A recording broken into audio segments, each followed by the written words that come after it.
Hello, conscious creators. Good evening. How you doing? Welcome to the Oops. Welcome to 7 at 7. 7 at 7 on Sunday, your mini life coach session. It's Sunday, 7 o'clock, a little bit after 7.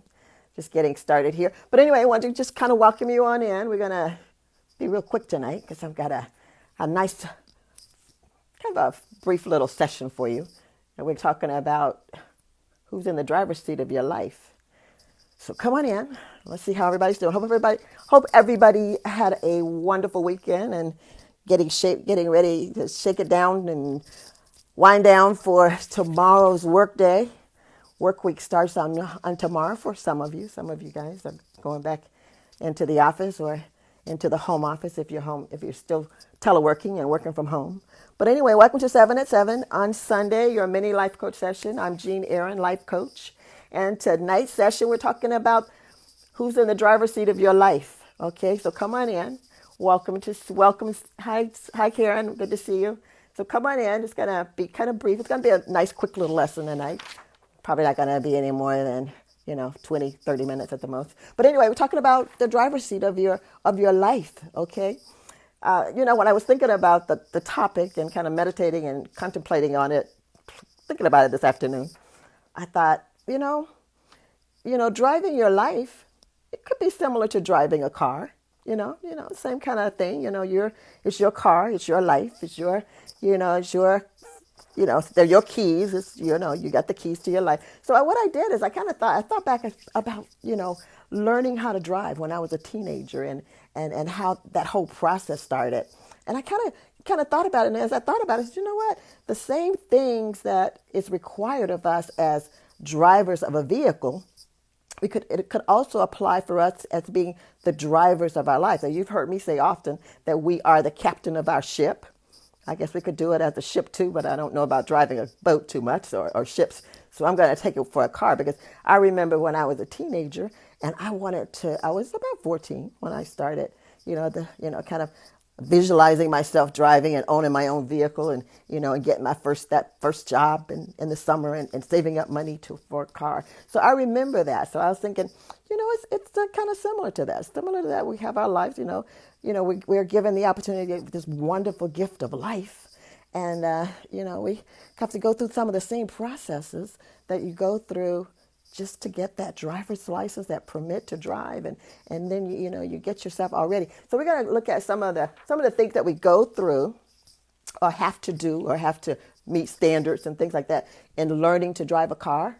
And we're going to I'm going to see if I'm going to kind of parallel it or reference it or kind of make it shows the similarities to being the driver of your life. Okay. So one of the first things I thought about, I thought you got to have permission. You got to have permission to drive a car, right? You got to have car. You got to have access to a car, and you got to have permission. So as a 14-year-old teenager, I had no car. I was one of those kids that just had a dream of owning a car one day, like probably most of you. So I look at it as our life. We are given the wonderful gift of life from our Father, like my mom and my dad, my parents. They gave me permission, gave me the access to a car. So Father, God, Creator, the great I am, the God, you know who I'm talking about. I think you get the idea. Gave us the gift of life. So we were given this. It wasn't something that, my first car, I did have to, kind of throw some dollars in, save up some, put some effort and money into to get hold of it. But our life is basically a gift. So it's like somebody just, just give you a car, a vehicle and say, here's the keys and go at it, So that's what, you can look at it like that. We get the opportunity. I want to learn to drive a car. I want permission. So I have to get permission from, first of all, my parents, my mom have to agree that I am mature enough and, I'm mindful enough and I'm responsible enough to really, step off into that role, being a driver of a vehicle and maintain a vehicle. So I had to get permission from her to do that. And we get permission from our Father, from God, from Creator, to exist, to be here. we get supported, just like our parents support us growing up. Father would support us, as we go along the way. But we're handed this beautiful gift of life and permission to steer it, go with the flow, do whatever. We have the opportunity to do a little bit more freedom, with our life than we do than, that first driving experience anyway. But I did have to get a permit. Now I don't have to get a really license or a permit to drive or to learn to drive my life. But I am given a whole lot of responsibility of that. And I could say that is permission. That's a permit. Well, with licensing, you have to kind of go through a process of earning. I'm so sorry, of earning that. Let me get some water. I don't know what's going on here. Of earning that license, you have to go. Have to learn. You have to learn the rules and the laws of the road and all the regulations that's associated with being responsible for driving a vehicle on the roads of the state in which you live. I live in Georgia, so we had to have, we had Georgia road driving rules and laws and regulations. So I had to learn that. I had to commit to learning that in order to be given a permission license to drive it. So with life, in the same way, we have laws and we have regulations and we have things that govern how we conduct ourselves and how we live our lives. Excuse me. It's not, we don't have to get, a little certificate or a little picture card with our picture on it or anything like that to live. But we must get orientated into society so that we can function and when we can live and we can, have a good life and a good productive life and be prosperous and have good relationships and connections. So we have to learn how to live in the society, in the world. And like I said, there's laws and there's rules and there's regulations that govern how we live and exist in our society. So we have to learn that. Just like learning how to operate a vehicle, we have to learn how to operate our lives to be accommodated into society. They call that enculturation into society. It's basically what they call it. So we have to learn how to drive a car. We have to learn how to navigate and live our lives according to the rules, regulations, and the laws in the world in which we live. So how do we learn? Now, we learn on driving. Sometimes our parents will take us out for a test drive or driving with them. But initially how we learn is by sitting in the passenger seat or in the back seat or, watching somebody on TV or whatever. Watch how they operate the vehicle that we're driving in. And likewise with our lives. How do we learn? As children, as babies, we learn by imitating and following what we see our parents and family members do. That initial network that we have. So we start enculturating ourselves into our ability and our powers and our know-how and understanding of how to operate our lives just through watching and learning and listening and hearing and learning how to communicate with each other and learn how to establish those relationships and how to get along and then we go from there.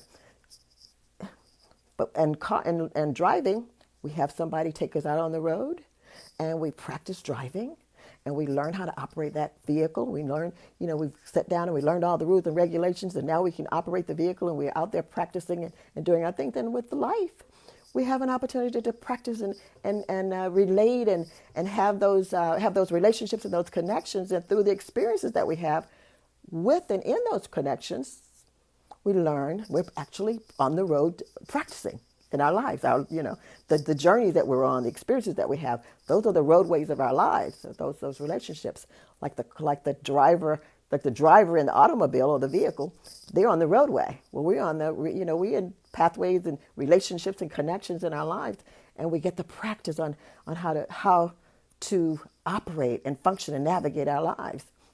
All right, so those are some similarities. Another thing about a new car, we're learning how to, again, drivers. periodically you have to go back and some mishaps might happen. You may have an accident, or you flat, your vehicle breaks down, and or you get a traffic ticket or traffic violation. You may have to go back in and get some retraining and re-up and maybe pay some fines if you find out that you actually broke a law or whatever, or you violated whatever. The same thing with life. We are navigating and we're going along, and we bump into somebody in a relationship, or have some disagreements, or whatever happens, those accidents happen. Then we find ourselves having to pay the pauper, or have something, have our physical self repaired, or we get sick or whatever. The car may break down, and we got to maintain it and get it back on the road. So it's still similar to operating and functioning. That vehicle is the same as operating yourself and your life, on your journey through this wonderful gift that you've been given. So you have that to worry to think about as a compare. And I think probably the last thing I want to say is that it's also, you have this vehicle that you have to maintain. It just doesn't. You got to make sure that it's maintained. It's got tires and gas. It's legal to operate on the road. You're making sure that you're paying those taxes and those tax fees and whatever. You're making sure that it's operating properly and it's emissions tested and all those things. And likewise with our bodies, we have to maintain our bodies, our physical selves, so that we are functioning and able to operate and navigate our lives, with a healthy body, with a healthy physical body. So that's, those two things are similar. So basically, operating a vehicle, now we have to do some of the same processes in operating a vehicle we need and we required for us to operate in our lives. So I think I want to leave you, and I'm not going to go too much further than that, but I would like to say that you are the captain of your ship. You get to decide who sits in that driver's seat, and if you want to give up that driver's seat. Now, technically, you can loan your car out to whomever you want to. You can give the keys of your car to whoever, and you probably got insurance, so you may not be very worried. But how about giving over access to directing your life to someone else, and the keys to your life to someone else? And those keys have been given to you. That life was given to you. That's your precious gift from your Father, from God, from Creator. Just like, you paid for that car, and that's yours, and that, you own it outright. So you can basically do what you want to with it. But I'm wondering if you would you give over your car to a driver that's not insurable, or that's not licensed, that has a history of accidents, or just not a qualified driver. Would you offer them your keys or loan your car to them and allow them to be in the driver's seat of your car? Probably not. Probably not. So why do we at times give over the responsibility of the direction that we want our lives to take to someone other than ourselves? We listen to someone else, and we take on their suggestions and their, do's and don'ts, and we start functioning and operating our lives according to Jane Smith or Joe Blow, whoever, and what do we know about them? Do we know, have we really looked at their lives and see, hey, how you functioning, how's your life going?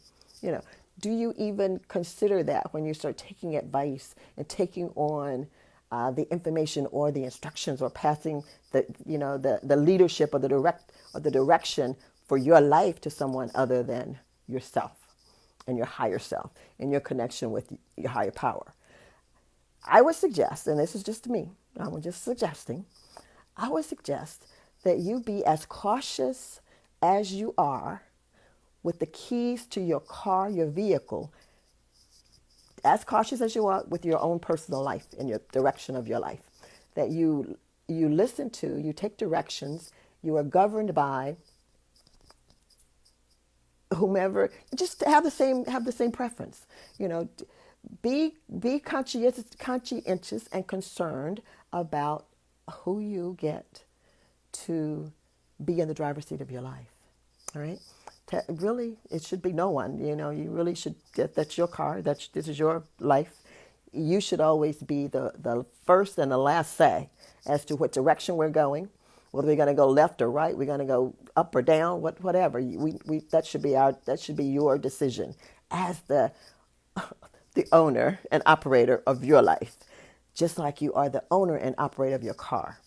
So I'm going to leave you with a couple of questions, and I want you to think about this as you're kind of recalling, comparing driving your automobile to driving your life. Okay, a couple of questions. I'm just going to ask you to think about these questions. The first one was I already asked you: who do you loan the keys keys and the driver's seat of your life to? Who is worthy of sitting in your driver's seat of your life, and having access to the keys of your life? Who would you pass that on? Who has that? Who's got that much? Who do you trust that much that you're gonna give over your car, your life to? Second question I want to ask you: if you're the driver, if you're in the driver's seat of your life, how's your driving? How you doing with driving? You know, how's that life going? Which direction are you taking? How you doing? How things running, right? And the last thing I want to ask you is, do you ever consider to stop from time to time and do a maintenance check on your life, on yourself, on the driver's seat? Is the seat kicked back far enough? Do you need new windshield wipers? Do you need some maintenance that you've been just overlooking for your life? You are very conscientious about making sure that you get your tag on time on your birthday. So make sure on on a scheduled basis that you check every now and then. You can do it. I recommend that you do it daily, meditating and prayer and all that. Do it on a daily basis, that you self-check your life to make sure that you're going in the direction that you're going in, and that you're looking in the rearview mirror and you see your reflection in that mirror, and nobody else is, you're not looking in that rearview mirror in your mirror and you see somebody else sitting in your driver's seat. Make sure that you hold the keys of your life. You are the captain of that ship. You should be in your driver's seat. And when it's time to move out of the driver's seat, then you better look in that rearview mirror and you better see Father or your higher image of your higher self in that seat. I don't want to sit in your seat of your life. I'll be your coach and make sure that, I'll be, that driver trainer that's on the other side. I'll sit there and, rah, rah, rah and cheer you on. But I don't want this, one car is enough for me, right? One life is enough for me to try to drive. But I wish you guys the best on those checkups, those periodic checkups on your life and your direction that you're taking. Do it. Find out, assess yourself, evaluate yourself, go back to trying, that we have to be, every 5 years we have to get a new license, right? So maybe every few years we stop and just, take a retreat and sit down and have some up close and personal time with our higher self and with our higher power to, see how we're doing. Do some self-checks. So remember, you are the driver and the driver's seat in your life. And if I'm ever passing you on the road, I'm going to look and check and see who's driving your life, okay? I'm going to try to see if I can figure it out. And hopefully it's going to be you. But if it's not, I'm going to say, hey, somebody stole your car, okay? You guys have a wonderful week that's coming up. I will check with you on Thursday for the Conscious Creators Toolbox. We're going to be finishing up the Heart Month. It's the last session for February, Heart. Going to have something kind of surprising for you. Been kind of thinking about it. So hopefully it'll work out that I'll be able to present that on Thursday. But I'll let you know in advance. I'll let you know Wednesday or Thursday morning what we're going to be talking about, so you'll be ready. Anyway, manifest best. And remember who's in the driver's seat of your life? You are. Who's in the driver's seat of my life? I am. All right. You guys take care. Manifest best, and I will see you on Thursday or next Sunday. Be blessed.